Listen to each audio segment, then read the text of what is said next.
안녕하세요. 오늘 저희가 함께 분석해 볼 자료는요. 지금 제약 바이오 분야에서 가장 뜨겁다고 할 수 있죠.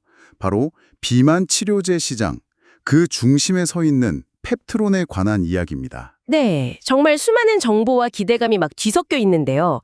오늘 저희 목표는 이 모든 소음 속에서 진짜 핵심만 딱 가려내는 겁니다. 펩트론의 기술이 가진 진짜 가치, 그리고 현재 주가의 의미는 무엇인지, 그렇죠. 과연 진짜인지, 아니면 그저 만약에로 끝날 이야기인지 그 증거들을 한번 같이 찾아보겠습니다. 네. 오늘 제가 준비한 자료들을 쭉 보니까요.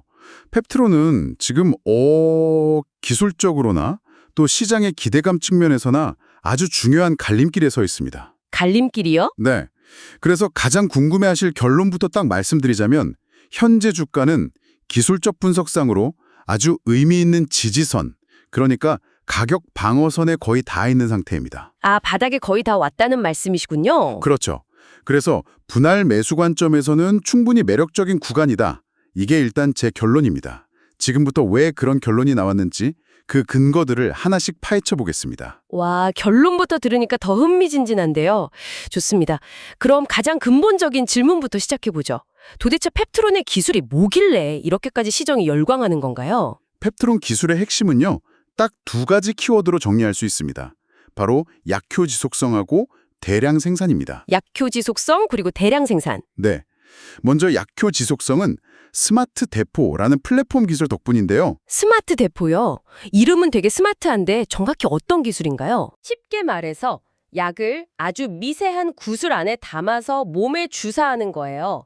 그러면 그 구슬이 서서히 녹으면서 약물이 일정하게 오랫동안 방출되게 만드는 기술입니다. 특히 요즘 화제인 GLP-1 비만 치료제는 약효가 얼마나 꾸준히 또 오래 유지되느냐가 굉장히 중요하거든요. 왜 그렇죠? 너무 한 번에 많이 나오면 메스꺼움 같은 부작용이 심해지고 또 너무 적게 나오면 효과가 없으니까요. 그러니까 매일 맞아야 하는 주사를 네. 그걸 일주일에 한 번 혹은 한 달에 한 번으로 바꿔줄 수 있는 그런 기술이군요. 그런데 그 약물 방출이 정말 안정적인지는 어떻게 증명하죠? 아, 좋은 질문입니다. 바로 PK 데이터라는 걸로 증명합니다. 약동학 데이터라고도 하는데요. PK 데이터? 네, 약물이 우리 몸에 들어와서 혈액 속에 얼마나 퍼져 있고 또 어떻게 사라지는지를 추적한 데이터예요.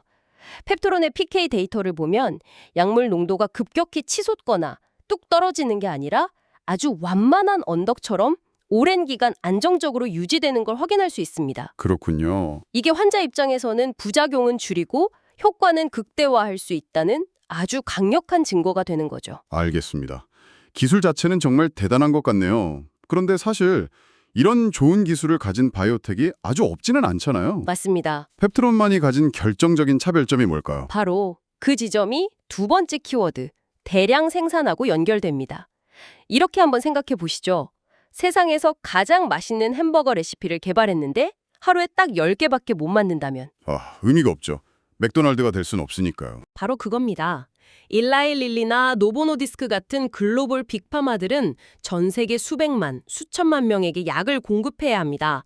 아무리 기술이 좋아도 실험실 수준에서만 만들 수 있다면 이건 아무 의미가 없어요. 그렇죠.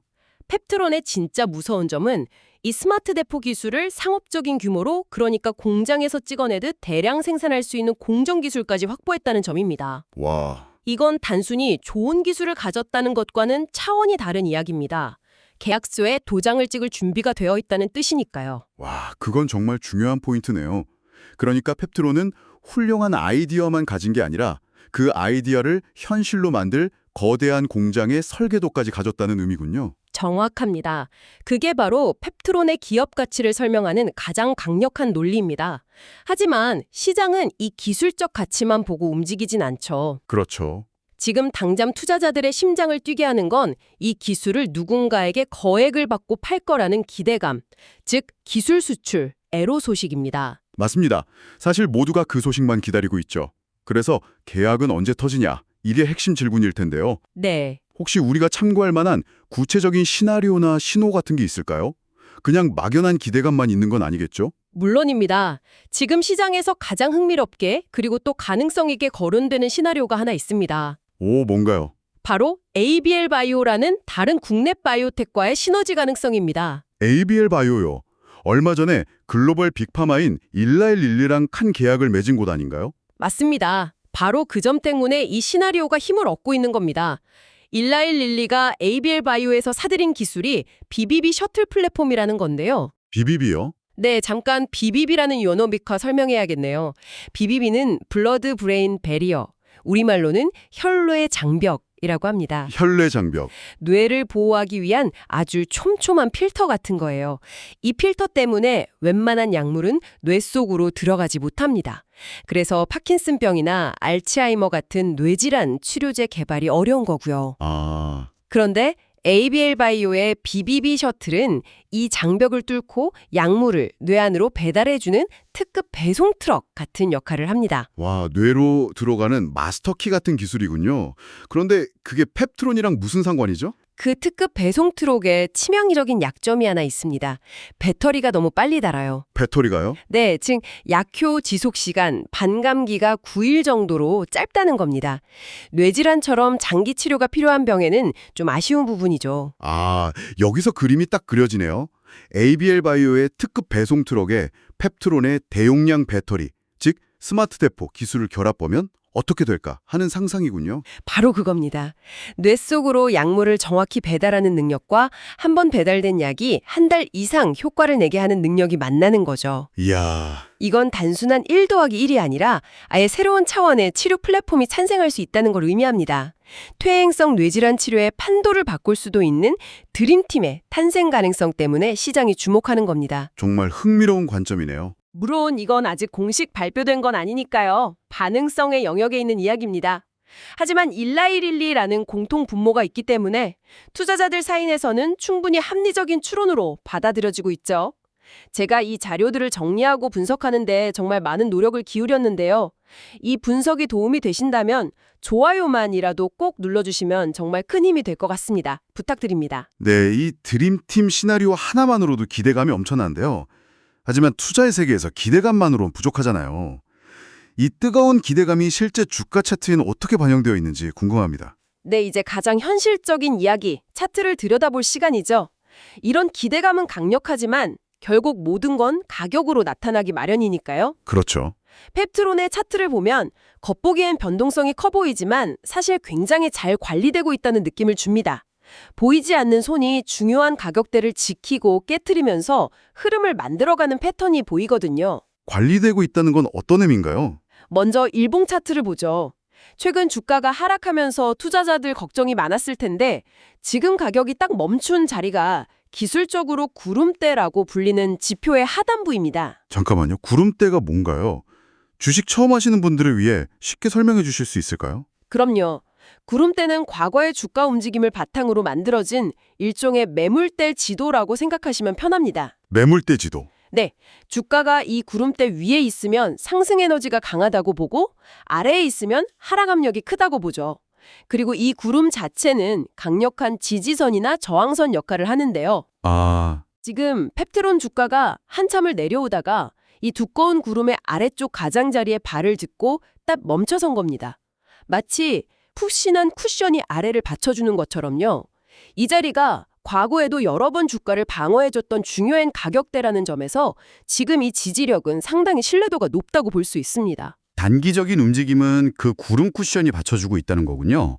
그럼 좀 더 긴 호흡으로 보면 어떤가요? 월봉 차트도 궁금한데요. 월봉으로 보면 그림이 훨씬 더 명확하고 안정적입니다. 가장 주목할 점은요. 작년에 주가가 폭발적으로 상승한 이후 단 한 번도 14개월 이동 평균선을 깨지 않았다는 겁니다. 오히려 그 선에 닿을 때마다 강하게 반등했죠. 14개월 이동 평균선은 또 어떤 의미를 갖나요? 월봉 차트에서 14개월 선은 장기적인 추세가 살아있는지 죽었는지를 판단하는 굉장히 중요한 기준선입니다. 생명선 같은 거군요. 맞습니다. 생명선이죠. 주가가 이 선 위에 머무르는 한 그 주식의 장기 상승 추세는 여전히 유효하다고 해석하는 게 일반적입니다. 펩트론은 급등 이후 여러 차례 조정을 겪었지만 이 생명선만큼은 굳건히 지켜냈다는 거죠. 이건 월봉상으로 이 주식의 큰 그림이 아직 무너지지 않았다는 아주 강력한 신호입니다. 정리해보면 단기적으로는 구름대 하단이, 장기적으로는 14개월 선이 든든하게 받쳐주면서 현재 가격대가 기술적으로 매우 의미 있는 방어선이다. 이런 말씀이시군요. 네, 차트는 그렇게 말해주고 있습니다. 하지만 늘 그렇듯 차트가 모든 것을 보장해주지는 않죠. 이 기술적 분석을 더 단단하게 만들어줄 근본적인 요인들과 동시에 우리가 반드시 경계해야 할 리스크들도 함께 짚어봐야 합니다. 좋습니다. 그럼 마지막으로 펩트론의 미래를 좌우할 기회 요인과 잠재적 리스크에 대해 정리해보죠. 먼저 긍정적인 쪽부터 볼까요? 가장 큰 기회 요인은 역설적으로 공매도 물량입니다. 현재 펩트론에는 주가 하락에 베팅한 공매도 물량이 상당히 쌓여 있습니다. 이건 분명 단기적으로는 주가를 누르는 부담 요인이죠. 그런데 그게 왜 기회 요인이 되나요? 리스크 아닌가요? 쇼스 퀴즈 때문입니다. 만약 우리가 기다리는 대규모 기술 수출 같은 강력한 호재가 터지면 어떻게 될까요? 주가는 폭등하기 시작할 겁니다. 그렇죠. 그러면 주가 하락에 베팅했던 공매도 세력들은 막대한 손실을 피하기 위해 빌렸던 주식을 서둘러 대갚아야 합니다. 주식을 갚으려면 시장에서 사들여야 하겠죠. 주가가 오르니까 어쩔 수 없이 비싼 값의 주식을 사야 하는 상황. 사는 세력이 갑자기 확 늘어나는 거네요. 정확합니다. 기존의 매수세에 더해서 공매도를 청산하려는 억지로 사는 매수세까지 한꺼번에 터져 나오면서 주가 상승에 기름을 붓는 효과가 나타납니다. 이걸 숏스퀴즈라고 하는데 한 번 발생하면 상상을 초월하는 주가 급등으로 이어지기도 합니다. 와, 쌓여있는 공매도 물량이 많을수록 이 숏스퀴즈의 폭발력은 더 커질 수 있는 거죠. 잠재적인 주가 폭탄이 아니라 강력한 로켓 엔진이 될 수도 있다는 거군요. 또 다른 기회 요인은 없나요? 견고한 기관 투자자들의 존재입니다. 수급 동향 자료를 보면 금융투자, 그러니까 증권사나 은행, 보험사처럼 비교적 보수적이고 안정적인 자금을 운용하는 기관들이 여전히 상당한 지분을 들고 있습니다. 정말요? 네, 보통 재료가 소멸되거나 미래가 불투명한 주식에는 이런 기관들이 이렇게까지 남아있지 않아요. 이건 소위 큰 손들이 아직 펩트론의 스토리가 끝나지 않았다고 판단하고 있다는 의미 있는 증거로 볼 수 있습니다. 알겠습니다. 반대로 우리가 반드시 눈여겨봐야 할 리스크는 어떤 것들이 있을까요? 분명 장밋빛 미래만 있는 건 아닐 텐데요. 물론입니다. 가장 큰 리스크는 아이러니하게도 가장 큰 기대감의 원천, 바로 기술 수출 그 자체입니다. 기대감이 리스크다? 네, 현재 주가는 실제 실적이 아니라 오직 이 이벤트 하나에 대한 기대감으로 지탱되고 있다고 해도 과언이 아니에요. 만약 이 계약이 계속해서 지연되거나 막상 발표됐는데 계약 규모가 시장의 기대치에 미치지 못한다면 그 실망감은 주가 조정의 가장 큰 빌미가 될 수 있습니다. 기대가 큰 만큼 실망도 클 수 있다. 바로 그 점을 항상 염두에 둬야 합니다. 기대감에 기댄 주가의 숙명이군요. 또 다른 변수는요? 바로 경쟁입니다. GLP-1 비만 치료제 시장은 그야말로 전쟁터입니다. 펩트론만 이 기술을 개발하는 게 아니죠. 글로벌 빅파마들은 자체적으로 더 개량된 약물을 개발하고 있고 국내외 수많은 바이오텍들이 펩트론과 유사한 기술을 개발하기 위해 뛰어들고 있습니다. 그렇죠. 언제 어디서 더 뛰어난 기술이 나올지 모르는 만큼 경쟁사들의 개발 동향은 펩트론의 가치에 직접적인 영향을 미치는 아주 중요한 외부 변수입니다. 그렇군요. 정리해보면 펩트론은 약효 지속성과 대량 생산이라는 독보적인 무기를 바탕으로 드림팀 시나리오라는 거대한 기대감을 품고 있고 차트 역시 기술적으로 중요한 지지 구간에 도달해 있습니다. 네. 하지만 그 기대가 현실화될 때까지의 불확실성과 치열한 경쟁이라는 리스크도 분명히 존재하는 정말 중요한 변곡점에 서 있는 상황이네요. 마지막으로 이 모든 분석을 들은 청취자분들이 스스로에게 던져볼 만한 질문이 있다면요. 펩트론의 성공은요, 단순히 한 기업의 주가가 오르는 것 이상의 의미를 가질 수 있습니다. 만약 펩트론이 실제로 빅파마와의 대규모 기술 수출에 성공한다면 이건 K바이오는 신기루라는 시장의 오랜 불신을 깨고 한국 바이오 섹터 전체의 가치를 재평가하게 만드는 강력한 신호탄이 될 겁니다. 어쩌면 한국 바이오 역사를 새로 쓸 첫 번째 도미노가 될 수도 있는 거죠. 당신이라면 그 첫 번째 도미노가 쓰러질 가능성에 베팅하시겠습니까? 아니면 모든 결과가 확인된 후에 안전하게 다음을 기억하시겠습니까? 아마 그 질문에 대한 당신의 답이 지금 펩트론을 어떻게 바라봐야 하는지에 대한 가장 명쾌한 해답이 될 겁니다.